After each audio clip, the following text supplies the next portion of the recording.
Hi. How's everybody doing? Having a good day? Okay, that's good to know. Um all right, so just full disclosure, I woke up like not very long ago, and the very first thing I decided to do, because YouTube apparently said this was the first thing I was supposed to do, was I watched a thing called The Amazing Digital Circus. Yeah. Uh, so just give me like a second or so for my brain to like acclimate back to One Piece, because that really threw it off course. It's good. I'd recommend it. It's if you're a fan of, if you've ever played like old CD-ROM games from like the mid to late 90s, you'll really get the aesthetic. It's really good. So yeah, what are we talking about? Oh, God Valley, right? God Valley. That's an island in One Piece in the West with pirates and marines and the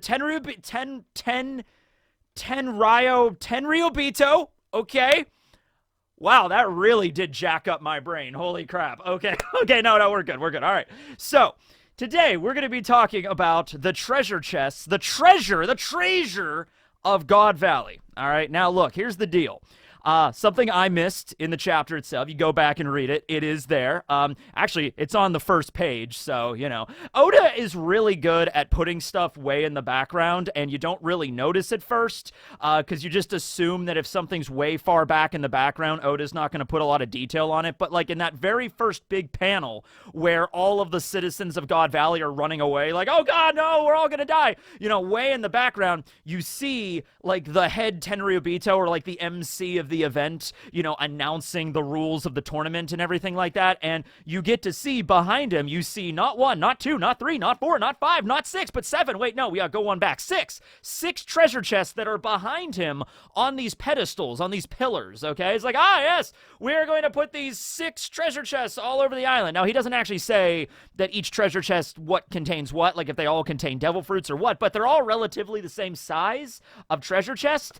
Now, we do know that the Ua Ua no Mi model Seiryu, modeled as your dragon, Kaido's devil fruit, as well as the Pawpaw fruit, Kuma's devil fruit, were both on that island. We know that because we see them. We see Ivankov about to eat Kaido's fruit, which that would have been fascinating, not just for the fact I've seen a lot of really cool fan art of Ivankov with the dragon fruit, and he looks awesome, but also, like, think about how different Wano would have went if that was the case. Like, assume that Kaido never had a devil fruit power. He's still built like a brick shithouse. He's super strong. Yeah, like, obviously, but would he have had such a an iron grip over Wano? I would imagine he'd be able to work with Orochi to take it over, but like turning into the giant dragon god and looming over the flower capital, that adds a sense of hopelessness to the Wano citizens, right? I feel like without the dragon fruit, like maybe the citizens of Wano, like the samurai, maybe would have rebelled a lot sooner.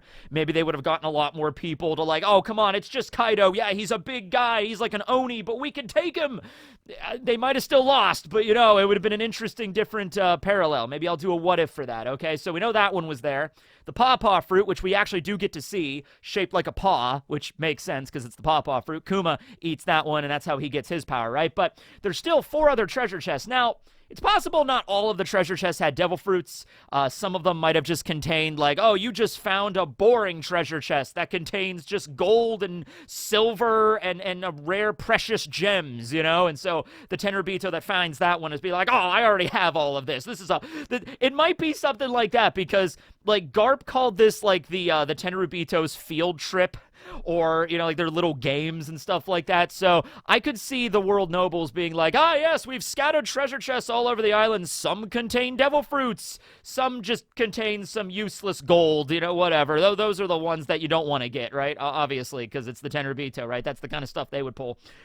Couple of things, though. We'll talk about devil fruits and then maybe other possible treasures that might be on the island, because also we have the whole reason Kong called Garp to get him over to God Valley was yeah, the Tenryubito are in danger because I guess the government stole something from Hachinosu, from the pirate island, and Garp was kind of chastising them for that. Like I told you a million times, don't poke the damn pirate beehive. They're gonna come out and you're gonna get stung, okay? So the big question, of course, was what was the treasure on Hachinosu? How did I guess they sent the Gods Knights, because who else would have stolen it? You know what I mean? Like, I guess they could have sent some Marines to do it, but like probably the Gods Knights or Cypherpole, I guess. But anyway, they stole a treasure that was like Rox's treasure, all right? And so that's why all of the pirates from Hachinosu, not just the Rox crew, but all the pirates are heading and just descending upon God Valley because they want their shit back, okay? So some other powerful devil fruits that are involved in this is, first of all, the Yami Yami no Mi. I know a lot of people have been saying that. A lot of people's like, oh, well, what if the treasure at Hachinosu, it wasn't the dragon fruit, but it was the Yami Yami no Mi, because later on, Blackbeard wants the Yami Yami no Mi, and he's connected to Xebec, so obviously it might be something like that. So it's not impossible, but I'm just a little curious, and honestly, it's the same reason why I'm curious of, like, they had the dragon fruit on Hachinosu. Why didn't anybody eat it? You know, that was the weird thing. Unless, like, I don't know, like, we don't know if Rox had a devil fruit already. Rox could have very well had the Yami Yami no Mi, and then he dies and it gets reincarnated. Maybe that's the reason why Blackbeard wanted it, right? Okay, because he obviously looks up to Xebec. He named his damn flagship after him. He named his flagship the Saber of Xebec, so it's like, okay, Roxty Xebec, yeah, he was badass, man. He conquered the world. He was trying to conquer the world. He had the Yami Yami no Mi. I want that for myself, right? And then eventually Whitebeard's crew finds it, Thatch finds it, and then, you know, Blackbeard kills Thatch and takes it and eats it, right? Okay. So it's not impossible, considering also Hachinosu is the pirate island. You know, you could argue it's the place where darkness descends upon the world, you know, especially from the world government's perspective, right? It's like the opposite of everything that the government and the Marines stand for, so maybe the Yami Yami no Mi being there would make sense. It would. But yeah, I'm just a little bit dubious about that, for like they had the fruit and then just like they never ate it. Okay, maybe Rox had some other power. Maybe it was a thing where the strongest of Hachinosu would consume the fruit, but they were always arguing and fighting with one another. Maybe it's some other weird things. That's what made me think, like, at first I was like almost 100% certain that the treasure of God Valley, the treasure that they stole from Hachinosu, had to have been a devil fruit, right? But then the more I actually think about it, it does add some problems, because there's no way that's like, ah, yes, we, the pirates of Hachinosu, have the great Dragon Zone. It's the only one of its kind, but no one's allowed to eat it. All right, pirates, let's all be on the honor system now. We know how to obey the law, as we are pirates, after all. I am Rox, and I'm just going to put this dragon mythical zone up here on this pedestal, and nobody ate it. Nobody. Okay? All right, then. I'm looking at you, Kaido. I didn't even want it. Whatever. Okay. Yeah, it's a little strange. A little weird if it's a devil fruit, right? Now, part of the treasure was definitely devil fruits. You could also, by the way, assume that when the government broke into Hachinosu and stole a bunch of stuff, it probably maybe wasn't just the big treasure, but other stuff. Like, they might have gotten the Seiryu from Hachinosu. They might have stole a bunch of things and then used that as the reward at God Valley.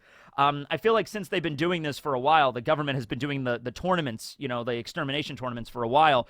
Every time they do one, they want to make the prizes bigger and bigger and bigger. And, you know, devil fruits are the best way to do that. But some of the strongest devil fruits in the world might have been hoarded by pirates, okay? Why they didn't eat them is the question, you know what I mean? Unless there is some weird code of conduct, which pirates do have a code of conduct. Now, Rox, on the other hand, maybe not so much, but we know, like, Whitebeard has a code. Even Big Mom and Kaido, they have a code, so maybe that code was the thing that was keeping just any random pirate from just breaking in, stealing the dragon fruit, and eating it, you know?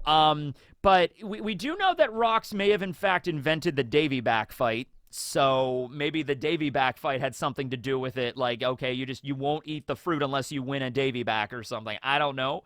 But yeah, there was certainly strong devil fruits on Hachinosu that the government stole that the pirates never ate for some reason, okay? So maybe it's like all these strong pirates just keep them in check, I guess. I don't know. Like Rox goes to eat it, and then Whitebeard comes out of nowhere and beats the crap out of Rox, and then Captain John swings in and it's like nobody can get to it because it's like a check of power or something like that. I don't know, but it's still just a little iffy for me. Okay. Speaking of Whitebeard, what devil fruit did Whitebeard have again? I'm sorry, I forget. The circus thing is still stuck in my... Yeah, the Gura Gura no Mi, right? Yeah, it was the Quake fruit, right. Very fascinating.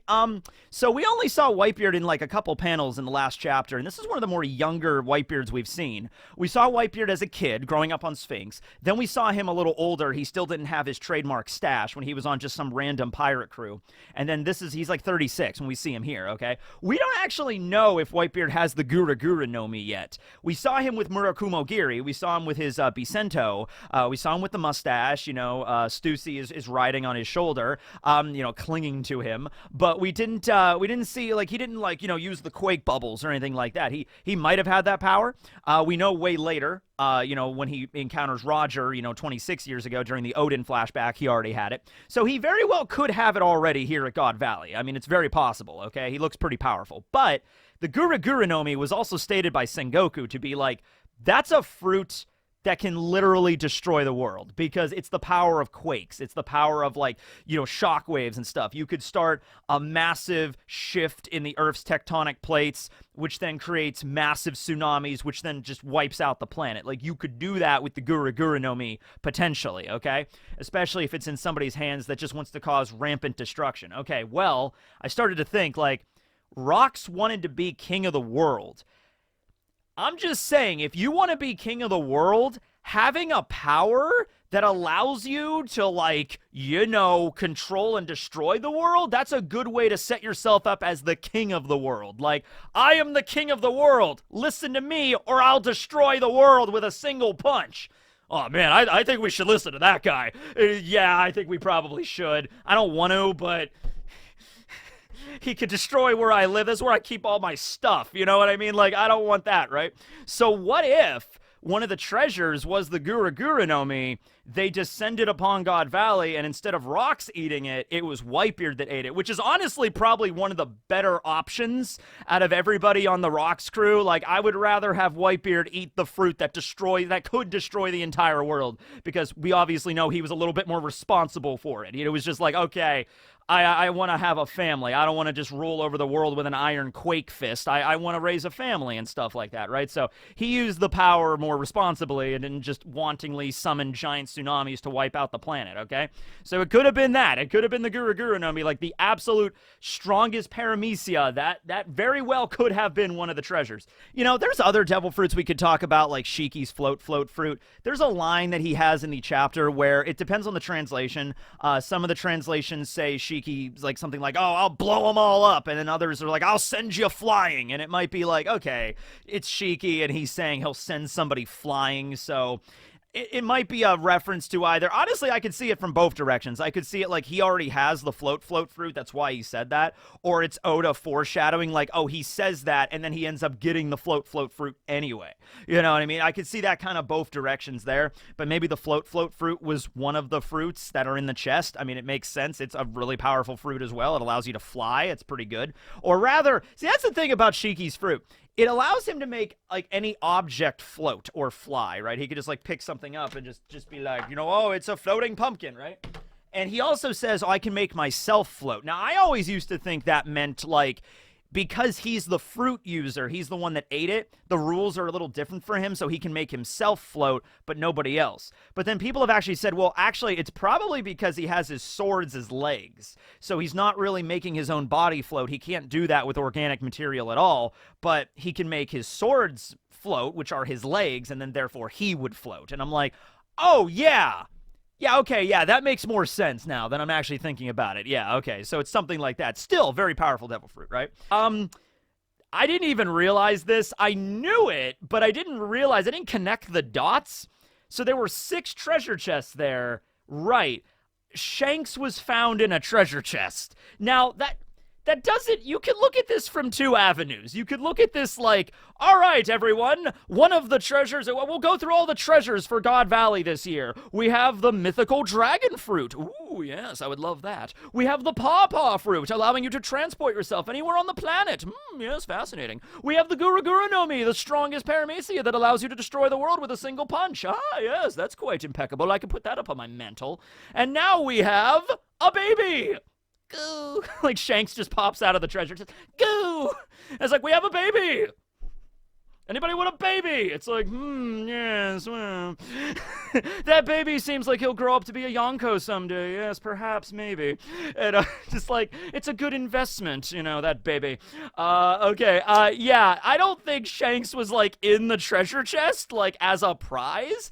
I think it makes more sense that shit was getting live at God Valley, everything was blowing up, and, like, somebody, maybe Shanks' mom or Garling's wife or somebody was just like, oh no, I need to protect my baby! And then, you know, they see the treasure chest, and it's like, okay, well, if there's one thing that the pirates are probably not going to destroy and burn and blow up, it's probably going to be the treasure chest that contain, like, they're supposed to contain devil fruits and stuff. So maybe she just opened a random treasure chest and just threw Shanks in there and just hope for the best. I don't think Shanks was a prize. I was seeing stuff that, like, Shanks in the treasure of Hachinosu. Like, Shanks was born to pirates on Hachinosu, and then the government came and stole him. Or, like, the pirates of Hachinosu broke into Marijois, kidnapped baby Shanks, brought him to Hachinosu, and then the government was like, we're gonna get that baby back. And then they go steal him back, and then the pirates are like, no, we're gonna get, it's like a game of hot potato, except with a baby. All right, it's just like, no, I want the baby. No, I want the baby. You know, just like tossing back and forth, right? And Shanks is just there like, goo. It's like, okay. No, I don't think that's the case. I don't think Shanks was, like, born to, like, pirates on Hachinosu or anything like that. Because I feel like it would be a little bit more, like, I feel like Garp would have elaborated a little bit more on that. Like, oh, okay, so the pirates break into Marijois, steal the treasure, bring it to Hachinosu, and then you broke into Hachinosu to steal the treasure back and brought it to God Valley. Now, I think it was just a treasure that was on, you know, Hachinosu originally, and the Marines or the government stole it and brought it to God Valley. That makes more sense. But Shanks did end up in one of the treasure chests. I'm assuming it is one of the treasure chests we see in the chapter, okay? Okay, well, getting away from devil fruits, there are some other options that could be, you know, the treasure. Now, before we go into this, I want to clarify, there was a moment when the Rocks crew were in that panel where Lin, when Big Mom was talking about, like, oh, I'll take them all for myself. And then Kaido's in the background like, you know, Lin, they would be useless for you. Keep in mind, I think in the official viz, they're referring to the treasure as, like them. So, like, plural, not just, like, a singular treasure, like a singular devil fruit, but, like, plural, multiple treasures, which makes sense because there's multiple devil fruits, okay? Well, anyway, in that context, it made very clear sense that, like, Big Mom was talking about, like, I'm gonna steal all the devil fruits. And Kaido's like, they'd be useless to you. You can't eat them. You already have a devil fruit. But probably Big Mom was thinking of the long game here, where she's like, well, I'm gonna have a bunch more kids. She already had a lot of kids. She already had 30 kids at God Valley. She's like 87 total. So, I mean, she's, like, probably playing the long game of, like, I'm gonna get a bunch of devil fruits and give them to my kids when they grow up. You know what I mean? So that's the idea. So that conversation was about devil fruits, but that doesn't mean, like, that was the only treasure, okay? It might have just been, like, Big Mom was particularly interested in the treasure of devil fruits, maybe the actual treasure of Hachinosu that got stolen. Maybe she doesn't really care about that too much. To which case, I bring up the egg. Look at the egg, ladies and gentlemen. Behold the egg and its glorious power. Okay, we don't know what the Yoshi egg is on Roger's ship, but we know it's a giant egg. That's pretty much all we know. Actually, no, we know a couple more things. We know that he had the egg during the Odin flashback. We know he had the egg during the Ed War. We keep going back through Roger's backstory, and we always see that egg. Now, we didn't really see the Oro Jackson in the last chapter, so we don't know if that egg is there. And this is 38 years ago. This is like a full 10 years or so, over 10 years, 12 years before the Odin flashback and Roger meets Odin and everything like that, okay? So, and this is before the Ed War as well. So I'm going to assume, yeah, if Roger's going to get that egg, it might be on God Valley where he finally grabs that egg, okay? Yeah. Now, what is the egg? I mean, I'm always going along with the idea that it's some kind of dragon egg. Now, this does make sense if dragons, like, they definitely used to live in One Piece. We know that because Vegapunk was hired by the Tenryubito to, like, make artificial dragons. So there definitely seems to be, like, a reason for why the nobles want dragons to exist. I'm thinking they used to exist, then they all died out, and then it's like, we want dragons because we're celestial dragons. The whole reason maybe they were originally called celestial dragons was because they were freaking dragons, okay? So we also know that Ryuma slayed a dragon. I don't know if that was metaphorical, like he cut down a celestial dragon, or if he killed it's okay. The whole reason that Oda drew monsters, his like one shot, was so he could draw a scene of a samurai slicing a dragon's head off. So I'm going to assume, and we know Ryuma is canon in One Piece, I'm going to assume that is still canon, that Ryuma just decapitated a dragon, and Zoro did a similar thing, you know, on Punk Hazard, right? Okay, so if dragons used to be real, what if one of the treasures at God Valley, or the treasure at God Valley that was taken from Hachinosu, was a dragon egg? What if there was a dragon egg on Hachinosu, and it was the last dragon egg on the entire planet? That makes more sense why the pirates, like, they would just have it and they wouldn't do anything with it because they don't know how to hatch the damn thing, right? It's just like, it's a dragon egg. It's like in Game of Thrones where the dragon eggs are, like, petrified, but we don't know if they could hatch her yet, right? So imagine this. Imagine, it might have been a while ago. It might have been hundreds and hundreds of years ago. Hundreds of years ago, some pirates stole the fucking egg, you know, and then they brought it back to their paradise, the pirate paradise, Hachinosu, full of lead, and they kept it there, and it's like, yarg, me hearties, we found an egg! Let's crack it open and have breakfast. It's like, we can't crack the egg open, it's not working. It's like, oh, okay, well, I guess just leave it here. There's nothing else for us to do with it. And that egg just sat on Hachinosu for decades, maybe. And meanwhile, all the other dragons are dying off. They had their version of the Dance with Dragons from Game of Thrones, like the Targaryen Civil War, and just all the dragons just died, okay? So they have no more dragons. So they're going by this for, like, decades, hundreds of years go by, and they're like, man, we really want dragons. And then they find out that, like, wait a second, there's one dragon egg left. Where is it? Hachinosu. Shit. All right, well, and maybe they listened for a while, like, don't go to Hachinosu, don't do it, don't poke the beehive. They're pissed off, and I'm just like, we don't care. We want that damn dragon egg, okay? We don't even know if it hatches, but we want it. It's ours, okay? So then that's when God Valley, they steal the egg, bring it back, and then Roger attacks, steals the egg, like, I have an egg! All right. And, like, it might have been, like, 300 years old, and they don't know how to hatch the damn thing, so it's like, we'll keep it. Don't know what we're going to do with it, but we'll keep it. Looks cool on the deck of the Oro Jackson, if nothing else. It's a very distinguishing feature. You know, it's like, don't you agree, Rayleigh? Yeah. I imagine, like, Roger is, like, super excited about all this. Like, we got a giant egg, Rayleigh! Yeah, looks like a giant egg. Sure, okay, great, Roger. That's fantastic, buddy. I'm glad. If you're happy, I'm happy. That's all that matters, right? Okay. So the egg has to come from somewhere. It has to be relevant. We didn't see the egg in the last chapter or anything, but I'm okay with it being the egg. I'm okay with it more than being a freaking random devil fruit from Hachinosu that none of the pirates ate up until now, okay? That's the thing. People have thrown out maybe Road Poneglyphs. It could have been a Road Poneglyph. Now, the Road Poneglyphs here, we know that one of them was at Zou ever since the Void Century. That one was closely protected by the Kozukis and eventually the Minks for, like, the entirety of, like, the Void Century to the present. So that's like 800-something years. That one has always rested on Zunisha, on the back of the elephant in the Whale Forest. So that one is well and truly accounted for. The other one has rested in the land of Wano, and it still is there. I mean, Kaido had control of it, but he didn't move it. So then we have two more.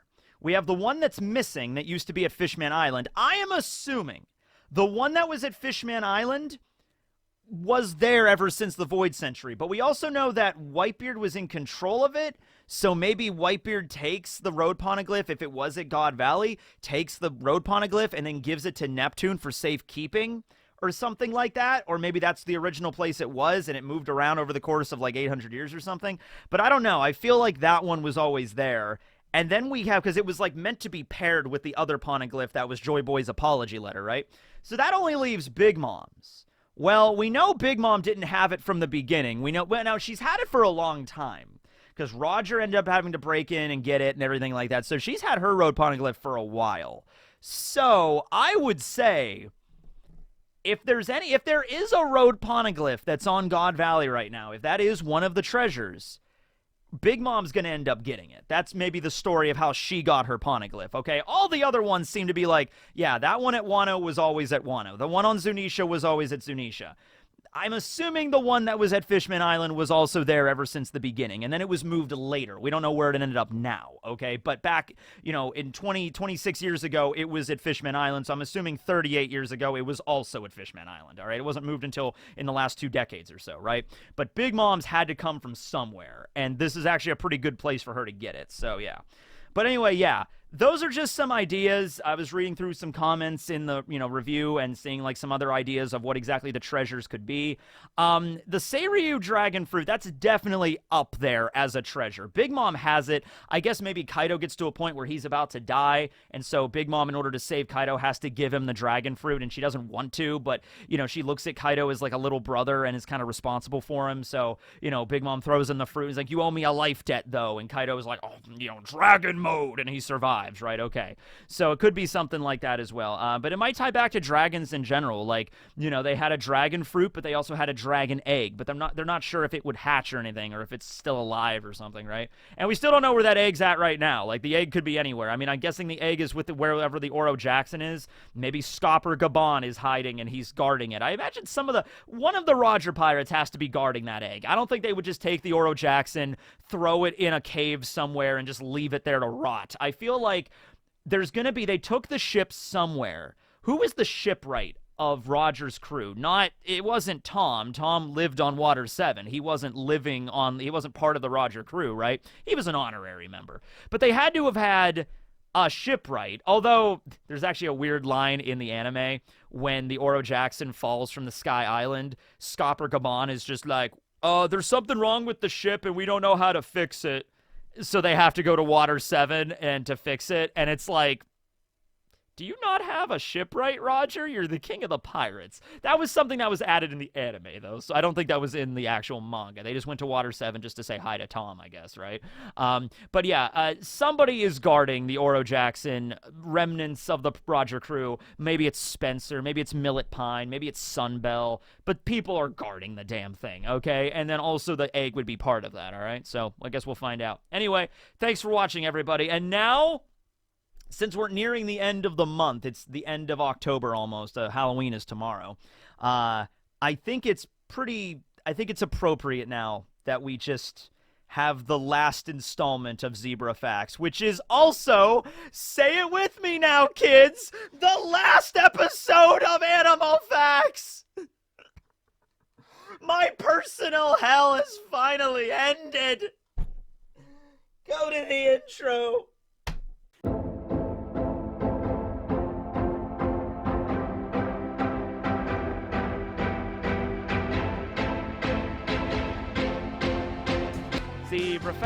Zebra Facts. I'm so glad this is almost done. We're on Zebra Facts. Okay. Did you know zebras are really good at camouflage? You wouldn't assume it, right? Because if you look at a zebra, like a herd of zebras hanging out in a field, grazing, they are herbivores after all. And they tend to stay in, very social groups just because there's a lot of things that are trying to kill the zebras, and it's a good strategy to remain in a giant herd, so that way you can kind of just trample anything. But anyway, so they're hanging out in this big field, and it's like, wow, look at all those zebras, and you think because they're black and white with the stripes, a very distinctive kind of design, you're thinking like, camouflage is probably not their strong suit. No. If you actually look at some of these images when they're hiding in like the tree line and like just a bunch of sticks and like dead trees and things like that, you can see how it's like, all right, I can see the zebra there, but I can understand like a lion or something might not be able to see them. Okay, so yeah, zebra camouflage is really, really good. Yeah, that's great.